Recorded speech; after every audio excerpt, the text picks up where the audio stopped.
नमस्कार दोस्तों। भारत की पारंपरिक जमीन में कई ऐसे राज दफन हैं जो कई वर्षों या कई सदियों बाद आज भी उसी तरह ताज़ा और अनसुलझे हैं जितने पहले कभी हुआ करते थे।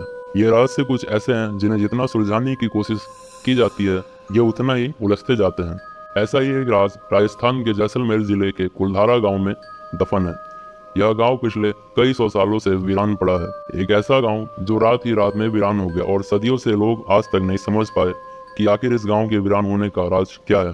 कुलधरा गांव के वीरान होने को लेकर एक अजीबोगरीब रहस्य है। दरअसल कुलधरा की कहानी शुरू हुई थी आज से करीब 200 साल पहले, जब कुलधरा खंडर नहीं था बल्कि आसपास के 84 गांव पालीवाल ब्राह्मणों से आबाद हुआ करते थे।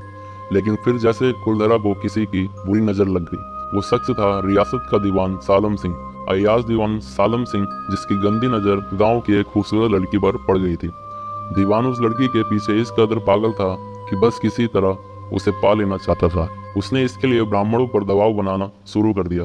हद तो तब हो गई जब सत्ता के मद में चूर उस दीवान ने लड़की के घर संदेश भिजवाया कि यदि अगले पूर्णमासी तक उसे लड़की नहीं मिली तो वह गांव पर हमला करके लड़की को उठा ले जाएगा। दीवान और गांव वालों की ये लड़ाई अब एक कुंवारी लड़की के सम्मान की थी और गांव के आत्मसम्मान की भी थी। गांव की चौपाल पर पालीवाल ब्राह्मणों की बैठक हुई और 5000 से ज्यादा परिवारों ने अपने सम्मान के लिए रियासत छोड़ने का फैसला ले लिया। कहा जाता है कि निर्णय लेने के लिए सभी 84 गांव वाले एक मंदिर पर इकट्ठा हो गए और पंचायतों ने फैसला किया कि कुछ भी हो जाए अपनी लड़की उस दीवान को नहीं देंगे। अगली शाम कुलधरा कुछ यूं वीरान हुआ कि आज परिंदे भी उस गांव की सरहदों में दाखिल नहीं होते। कहते हैं गांव छोड़ते वक्त उन ब्राह्मणों ने इस जगह को श्राप दिया था। आपको बता दें कि बदलते वक्त के साथ 82 गांव तो दोबारा बन गए, लेकिन 2 गांव कुलधरा और खाबा तमाम कोशिशों के बाद भी आज तक आबाद नहीं हुए हैं। ये गांव अब भारतीय पुरातत्व विभाग के संरक्षण में है, जिसे दिन की रोशनी में सैलानियों के लिए रोज खोल दिया जाता है। कहा जाता है कि यह गांव रूहानी ताकतों के कब्जे में है। टूरिस्ट प्लेस में बदल चुके गांव घूमने आने वालों के मुताबिक यहाँ रहने वाले पालीवाल ब्राह्मणों की आहट आज भी सुनाई देती है।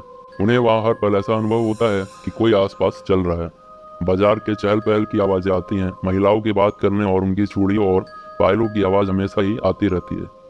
प्रशासन ने इस गांव की सरहद पर एक फाटक बनवा दिया है, जिसके पार दिन में तो सैलानी घूमने आते रहते हैं, लेकिन रात में इस फाटक को पार करने की कोई भी हिम्मत नहीं करता है।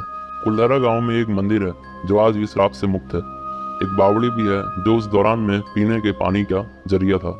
एक खामोश गलियारे से उतरती कुछ सीढ़ियां भी हैं। कहते हैं शाम ढलने के बाद अक्सर यहाँ कुछ आवाजें सुनाई देती हैं। लोग मानते हैं कि वो आवाज 18वीं सदी का वो दर्द है जिनसे पालीवाल ब्राह्मण गुजरे थे। गांव के कुछ मकान हैं जहाँ रहस्यमय परछाई अक्सर नजरों के सामने आ जाती है। दिन की रोशनी में सब कुछ इतिहास की किसी कहानी जैसा लगता है, लेकिन शाम ढलते ही कुलधरा के दरवाजे बंद हो जाते हैं और दिखाई देता है रूहानी ताकतों का एक रहस्यमय संसार। लोग कहते हैं कि रात के वक्त यहाँ जो भी आया वो हादसे का शिकार ही हो गया। मई 2013 में दिल्ली से भूत प्रेत व आत्माओं पर रिसर्च करने वाली पैरानॉर्मल सोसाइटी की टीम ने कुलधरा गांव में रात बिताई। टीम ने माना कि यहाँ कुछ न कुछ असामान्य जरूर है। शाम के वक्त उनका ड्रोन कैमरा आसमान से गांव की तस्वीरें ले रहा था, लेकिन उस बावड़ी के ऊपर आते ही वो कैमरा हवा में गोते लगाता हुआ जमीन पर आ गिरा, जैसे कोई था जिसे वो कैमरा मंजूर ना हो। ये सच है कि कुलधरा से हजारों परिवार का पलायन हुआ। ये भी सच है कि कुलधरा में आज भी राजस्थानी संस्कृति की झलक मिलती है। पैरानॉर्मल सोसाइटी के उपाध्यक्ष अंशुल शर्मा ने बताया था कि हमारे पास एक डिवाइस है जिसका नाम गोस्ट बॉक्स है। इसके माध्यम से हम ऐसी जगहों पर रहने वाली आत्माओं से सवाल पूछते हैं। कुलधरा में भी ऐसा ही किया। जहाँ कुछ आवाजें आई तो कहीं असामान्य रूप से आत्माओं ने अपने नाम भी बताए। 4 मई 2013 शनिवार की रात्रि में जो टीम कुलधरा गई थी उनकी गाड़ियों पर बच्चों के हाथ के निशान मिले। टीम के सदस्य जब कुलधरा गांव में घूमकर वापस लौटे तो उनकी गाड़ियों के कांच पर बच्चों के पंजे के निशान भी दिखाई दिए। इतिहासकारों के मुताबिक पालीवाल ब्राह्मणों ने अपनी संपत्ति, जिसमें भारी मात्रा में सोना चांदी और हीरे जवाहरात थे, उसे जमीन के अंदर दबा रखा था। यही वजह है कि कोई भी यहाँ आता है तो वह जगह जगह खुदाई करने लग जाता है, इस उम्मीद से कि शायद वह सोना उनके हाथ लग जाए। यह गाँव आज भी जगह जगह से खुदा हुआ ही मिलता है।